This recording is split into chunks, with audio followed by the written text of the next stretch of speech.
সুবহানাল্লাহি বিহামদি। ঠিক এইভাবেই আল্লাহ তাআলা সাইয়েদানা জাকারিয়া আলাইহিস সালামের মনোবাঞ্ছনা তিনি পূরণ করেছেন। তার হৃদয়টাকে আল্লাহ তাআলা সিক্ত করেছেন, তার দোয়াকে আল্লাহ তাআলা কবুল করেছেন।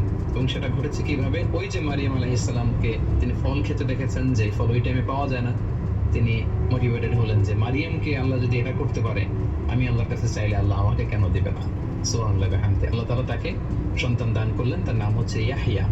এবং ইয়াহইয়া আলাইহিস সালামের ব্যাপারে আমরা পরবর্তী এপিসোডে শুনবো ইনশাআল্লাহ। সাইয়েদনা জাকারিয়া আলাইহিস সালামের দাওয়াতের ব্যাপারে যদি আমাদের কথা বলতে হয়, তাহলে কোরআনের দিকে তাকালে আমরা দেখি যে ওনার দাওয়াতের ব্যাপারে স্পেসিফিকলি আল্লাহ তাআলা কোনো কথা কোরআনে তিনি বলেননি। তবে আমরা জানি যে পৃথিবীর সব নবীরা তাওহীদের দাওয়াত দিয়েছেন, একত্ববাদের দাওয়াত, ওয়াননেস অফ গড, পৃথিবীতে স্রষ্টা যে একজন, এটার দাওয়াত দিয়েছেন। সব নবীরা রিসালাতের দাওয়াত দিয়েছেন, যারা বাণীবাহক বা বার্তাবাহক হয়ে পৃথিবীতে এসেছেন, তারা নিজেদেরকে রাসূল বলে প্রমাণ দিয়েছেন। সবশেষ পৃথিবীর প্রত্যেক নবীরা দ্য লাইফ আফটার ডেথ